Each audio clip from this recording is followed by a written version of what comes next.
સુરત જેવી જ મોડસ ઓપરેન્ડીથી ગુનો થયો છે। બાળકોનો ઉપયોગ કરીને શાંતિ ડહોળવાનો પ્રયાસ થયો છે। નખત્રાણાના કોટડા જડોદર ગામનો આ બનાવ છે। ગણપતિ પંડાલ પર પથ્થરમારો કરી મૂર્તિ ખંડિત કરાઈ છે। પોલીસે 7 લોકોની અટકાયત કરી છે અને 7 પૈકી 3 કિશોર હોવાનું સામે આવ્યું છે। તો 2 દિવસ પહેલા સુરતમાં પણ જ્યારે આ ઘટના બની હતી ત્યારે પણ કિશોરો જ હતા। નાની ઉંમરના જે ટીનેજર્સ બાળકો હોય છે તેઓએ જ પથ્થરમારો કર્યો હતો, ગણપતિ પંડાલને નિશાન બનાવ્યું હતું અને ત્યારબાદ મામલો વધારે બીચક્યો હતો। 28 જેટલા લોકોની ધરપકડ કરવામાં આવી હતી। પણ સવાલ એ છે કે આ લોકોને ઉશ્કેરી કોણ રહ્યું છે? એક બાદ એક જે ઘટનાઓ બની રહી છે તે કેમ બની રહી છે? શું જાણી જોઈને આ પ્રકારનું કૃત્ય કરવામાં આવી રહ્યું છે? વધુ અપડેટ મેળવીશું સંવાદદાતા મેહુલ પાસેથી। જી મેહુલ, કચ્છમાં પણ સુરતવાળી જ થઈ છે?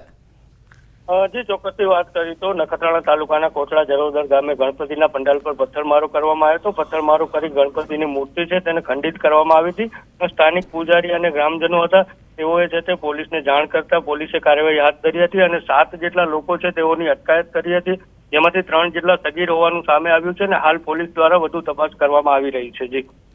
જી આ એક જ જગ્યાનો આ બનાવ છે અને તે સમયે શું થયું હતું? જી ચોક્કસથી વાત કરીએ તો હાલ પોલીસે આ બાબતે કોઈ પણ જવાબ નથી આપ્યો, પરંતુ પોલીસે કાર્યવાહી હાથ ધરી છે અને 7 જેટલા લોકો છે તેઓને અટકાયત પણ કરવામાં આવી છે અને વધુ પૂછપરછ બાદ છે તે વિગત સામે આવશે। જી મેં લોકોમાં ચર્ચા કયા પ્રકારની ચાલી રહી છે કે કારણ કે બાળકો એટલે નાના બાળકો છે, સગીર વયના છે, શું એ લોકોને ઉશ્કેરવામાં આવી રહ્યા છે? જાણી જોઈને આ પ્રકારનું કૃત્ય કરાવવામાં આવી રહ્યું છે જેથી કોમી એકતા ન જળવાઈ રહે? જી ચોક્કસથી વાત કરીએ તો કચ્છની કોમી એકતા છે તે હંમેશા કાબિલે દાંત રહી છે અને જે રીતે કોટડા જડોદરમાં જે રીતે બનાવ બન્યો છે ત્યારે પોલીસ છે તે કડક હાલ કાર્યવાહી કરી રહી છે અને જે ગ્રામજનો છે તેઓની સુરક્ષા માટે પણ પોલીસ ખડે પગે તૈનાત કરે છે।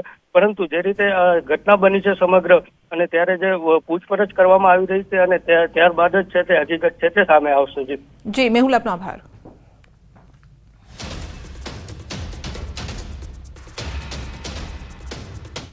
કચ્છ બાદ આ તરફ ભરૂચની વાત કરીએ તો કુકરવાડાના ગોકુલનગરમાં પણ મંગળવારે તહેવારોના ઝંડા લગાવવા મામલે જૂથ અથડામણ થઈ હતી, જે બાદ પોલીસ કાફલો તૈનાત કરાયો છે અને સમગ્ર વિસ્તારને હાલ પોલીસ છાવણીમાં તબદીલ કરાયો છે। એસપી મયુર ચાવડા સહિતના પોલીસ અધિકારીઓએ વિસ્તારમાં ફૂટમાર્ચ કરી પોલીસે 20 તોફાની તત્વો સામે ફરિયાદ પણ દાખલ કરી છે। તો 17ની અટકાયત કરવામાં આવી છે અને સમગ્ર ઘટના ધાર્મિક ઝંડા લગાવવા બાબતે બની હોવાનું પોલીસે જણાવ્યું છે।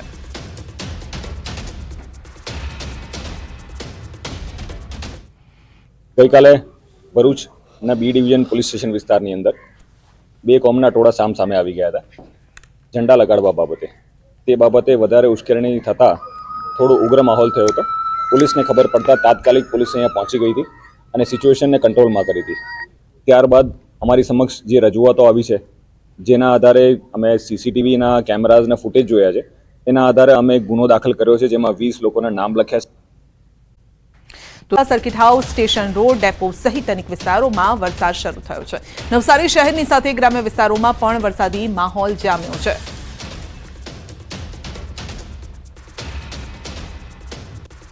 તો નવસારી જિલ્લામાં વરસાદી માહોલ છવાયો છે, ઝમાઝમ વરસાદ વરસી રહ્યો છે। જોકે દક્ષિણ ગુજરાતમાં વરસાદની હવામાન વિભાગે પણ આગાહી કરી છે। વરસાદનો આ નવો રાઉન્ડ શરૂ થયો છે અને હજુ 2-3 દિવસ આ પ્રકારનું વાતાવરણ રહેશે।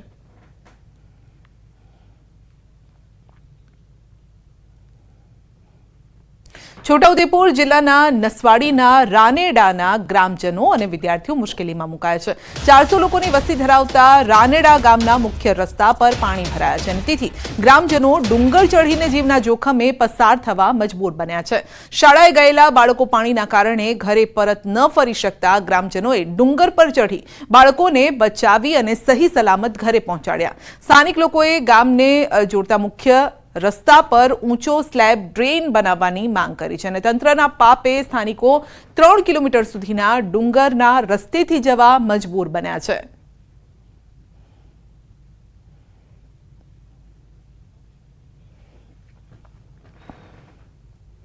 મહીસાગરના કડાણા ડેમમાંથી 21 ગેટ ખોલી અને 2,30,160 ક્યુસેક પાણી મહીસાગર નદીમાં છોડવામાં આવી રહ્યું છે, જેને લઈને લુણાવાડા તાલુકામાં આવેલો ખાનપુર અને મલેકપુરને જોડતો તાત્રોલી પુલ અવરજવર માટે બંધ કરવામાં આવ્યો છે. દર વર્ષે કડાણા ડેમમાંથી ભારે માત્રામાં પાણી છોડાય છે ને ત્યારે ડુબક પદ્ધતિથી બનેલો આ પુલ પાણીમાં ગરકાવ થઈ જતો હોય છે, જેને લઈને વહીવટી તંત્ર દ્વારા આ પુલને અવરજવર માટે હાલ તો બંધ કરવામાં આવ્યો છે. સ્થાનિકોના મતે પુલ બંધ થતા રહીશોને પણ 20 કિલોમીટરનો ચકરાવો લેવો પડે છે અને ત્યારે સ્થાનિકો પુલ ઊંચો કરવાની માંગ કરી રહ્યા છે.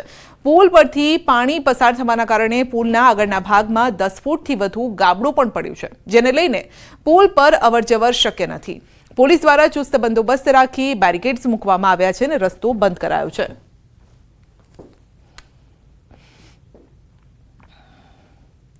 તો વરસાદ અને પૂરના કારણે કરોડો રૂપિયાનું સરકારી અનાજ પલળી ગયું છે. રાજ્યમાં પડેલા ભારે વરસાદ અને પૂરના પાણીથી સરકારને કરોડોનું નુકસાન થયું છે. સરકારે ટેકાના ભાવે ખરીદેલો ડાંગર પલળી ગયો છે. વિરમગામમાં ભાડે રાખેલા ગોડાઉનમાં રાખેલ ડાંગર પલળ્યો છે. વિરમગામના 3 ગોડાઉનમાં ડાંગરનો મોટો જથ્થો રખાયો હતો. 28 ઓગસ્ટના રોજ વરસેલા વરસાદમાં પાણી ઘૂસી ગયા હતા ગોડાઉનમાં અને અંદાજિત રૂપિયા 215 લાખની સરકારી ડાંગર જે હતી ત્યાં તે બગડી ગઈ છે. તો આ રિપોર્ટ આવ્યો છે અને ડાંગર પલળી જતા હાલ તેને અન્ય સ્થળે ખસેડવાની પ્રક્રિયા પણ ચાલી રહી છે. વધુ અપડેટ મેળવીશું સંવાદદાતા ગૌતમ પાસેથી. જી ગૌતમ, સરકારી અનાજનો જથ્થો પલળી ગયો છે. ચોક્કસથી વરસાદ અને પૂરના કારણે કરોડો રૂપિયાનું જે સરકારી અનાજ જે છે તે પલળી ગયું હોવાની બાબતો સામે આવી રહી છે. રાજ્યમાં પડેલા ભારે વરસાદના કારણે કરોડો રૂપિયાનું જે અનાજ જે છે તે પાણીમાં પલળ્યું હોવાની બાબતો સામે આવી રહી છે. મહત્વનું એ છે કે વિરમગામ પાસે જે ભાડે રાખેલા ગોડાઉનમાં ડાંગર રાખવામાં આવી હતી અને ત્યાં ડાંગર પલળી ગઈ હોવાની બાબતો સામે આવી રહી છે. 3 ગોડાઉનમાં ડાંગરનો જથ્થો રાખાયો હતો. અંદાજિત કહી શકાય કે 215 લાખની જે સરકારી ડાંગર જે છે તે બગડી હોવાનો રિપોર્ટ જે છે તે સામે આવી રહ્યો છે, પરંતુ કરોડો રૂપિયાનું નુકસાન ગયું હોવાની પણ બાબતો સામે મળી રહી છે. કેન્દ્ર સરકારનું આ ગોડાઉન હતું જેમાં ટેકાના ભાવથી જે ખરીદેલી ડાંગર હતી, ડાંગરનો જથ્થો જે છે તેને સંગ્રહ કરવામાં આવ્યો હતો ને તે પલળી ગઈ હોવાની બાબતો સામે આવી રહી છે. જોકે વરસાદમાં પણ પ્રભાવિત ડાંગર થઈ હોવાની બાબતો અત્યારે હાલ રિપોર્ટમાં જાણવા મળી રહી છે. જી આપનો આભાર.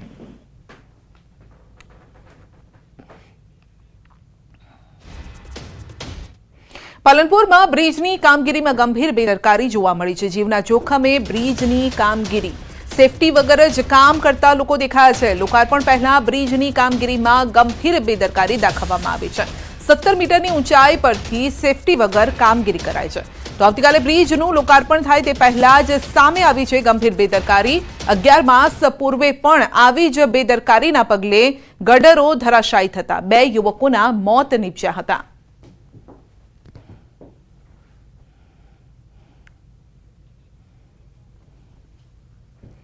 વડોદરામાં લોકોના આક્રોશ બાદ શીતલ મિસ્ત્રીનો ફરી બફાટ. શીતલ મિસ્ત્રીએ નાગરિકોને વધુ એક સુફિયાણી સલાહ આપી છે. હાસ્યાસ્પદ સલાહ આપતા તેઓએ કહ્યું છે કે ટ્યુબ રાખવાથી લોકોમાં વિશ્વાસ વધશે. લોકોને લાગ્યું જવાબદારીમાંથી છટકવા નિવેદન આપ્યું છે, પરંતુ લોકોની સુરક્ષા માટે આ નિવેદન આપ્યું હોવાની સુફિયાણી વાતો તેઓએ કરી છે. શીતલ મિસ્ત્રીએ બફાટ પર બફાટ કરીને વડોદરાવાસીઓની માફી પણ માંગી છે.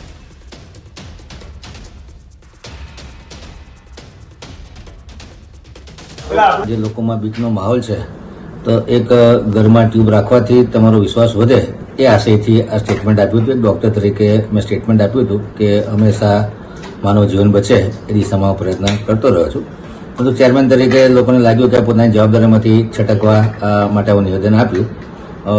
આ નિવેદનને લોકોએ હાસ્યાસ્પદ ગણાવ્યું અથવા પરંતુ આશય એક રેઝિલિયન્ટ સિટી બનાવવા માટે નાગરિકો અને તંત્ર બંને સજ્જ રહે એ આશયથી નિવેદન આપ્યું હતું, પરંતુ લોકોને ના ગમ્યું હોય તે માટે દિલગીરી વ્યક્ત કરું.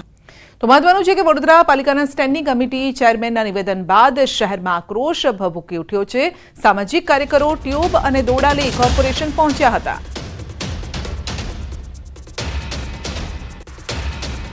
વડોદરા શહેરમાં પૂરની પરિસ્થિતિ સર્જાઈ, જે નાગરિકો છે તેઓ પાણી વચ્ચે લોહીના આંસુ રડ્યા છે, ત્યારે સત્તાધીશો નાગરિકોની લાગણી કરવાને બદલે જે છે બેફામ નિવેદનો કરી રહ્યા છે. ડોક્ટર શીતલ મિસ્ત્રી જે છે કે તેમને ખરેખર ઢાંકણીમાં પાણી લઈને ડૂબી મરવું જોઈએ, કારણ કે તેમને એવું નિવેદન કર્યું છે કે વડોદરાવાસીઓએ પોતે જ હવે પોતાની સુરક્ષા કરવી પડશે અને સોસાયટીના રહીશો હોય તેમને પોતે આ પ્રકારની ટ્યુબ જે છે તે વસાવવી પડશે, દોરડા જે છે તે વસાવવા પડશે અને પૂરનું જે પાણી છે તેનાથી રક્ષણ જે છે તે મેળવવું પડશે. ત્યારે જે સામાજિક કાર્યકર છે એમના સહિત આખા વડોદરા શહેરના નાગરિકો છે તેઓની અંદર ડોક્ટર શીતલ મિસ્ત્રીના નિવેદનને લઈને ભારે રોષ જોવા મળી રહ્યો છે. અતુલભાઈ અત્યારે કોર્પોરેશનની કચેરી ખાતે પહોંચ્યા છે અને પોતાનો વિરોધ જે છે તે નોંધાવી રહ્યા છે. આ માત્ર ને માત્ર અતુલભાઈનો વિરોધ નથી, પરંતુ આખા વડોદરાનો વિરોધ જે છે તે તેઓ પ્રદર્શિત કરી રહ્યા છે. તેમની સાથે વાત કરીશું. અતુલભાઈ, શું કહેશો? ડાહી સાસરે ના જાય, ગાડીને શીખામાં ના લે, સુફિયાની સલાહ આપી રહ્યા છે. જ્યારે કામ કરવાનું હતું ત્યારે તો ગ્રાઉન્ડ પર દેખાય નહીં, તમે વિરોધ કરી રહ્યા છો. જે રીતના અમે વિરોધ કરી રહ્યા છે અને સાથે કહી રહ્યા છે કે ચેરમેન સાહેબને દિલની વાત બહાર આવી ગઈ છે. 30 વર્ષની અંદર કેટલાય મેયરો આવ્યા, કેટલા ચેરમેન આવ્યા, કેટલા કમિશનર આવીને ગયા, પરંતુ વડોદરા શહેરને કોઈ સુવિધા આપી નથી, કોઈ પ્રાથમિક સુવિધા પણ આપી નથી. સાથે હાલમાં જે પૂરની પરિસ્થિતિ સર્જાઈ, તમારું પણ ઘર ડૂબ્યું, મારું ઘર ડૂબ્યું, અમીર પણ ડૂબ્યો, ગરીબ પણ ડૂબ્યો. અને જો આ પૂરની માટે જવાબદાર હોય તો આ વડોદરા મહાનગરપાલિકાના સત્તાધીશો.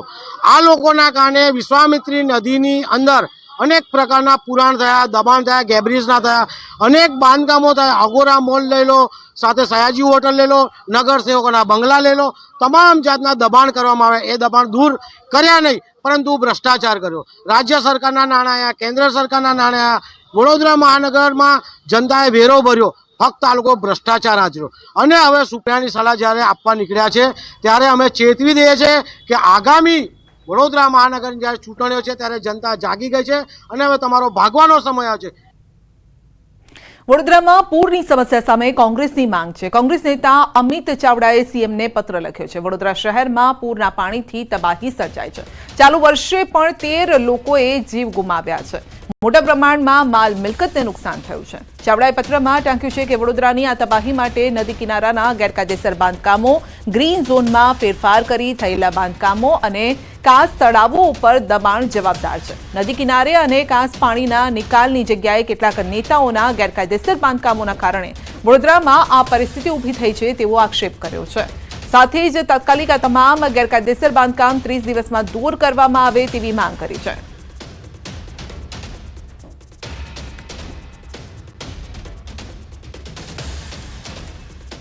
લવ જેહાદનો આરોપી પકડાયો છે સુરતથી. મૈદરપુરા પોલીસે આરોપીની ધરપકડ કરી છે. કિશોરીને ભગાડીને અલગ અલગ રાજ્યોમાં લઈ ગયો હતો. અલગ અલગ રાજ્યોમાં લઈ જઈને દુષ્કર્મ આચર્યું હતું. હૈદરાબાદના તેલંગાણા ખાતેથી આરોપી ઝડપી પાડ્યો છે. મૈદરપુરા પોલીસે સગીરાને મુક્ત કરાવી છે. પરિવારને સુપ્રત કરી પોલીસે આરોપી વિરુદ્ધ પોક્સો એક્ટ હેઠળ કાર્યવાહી હાથ ધરી છે.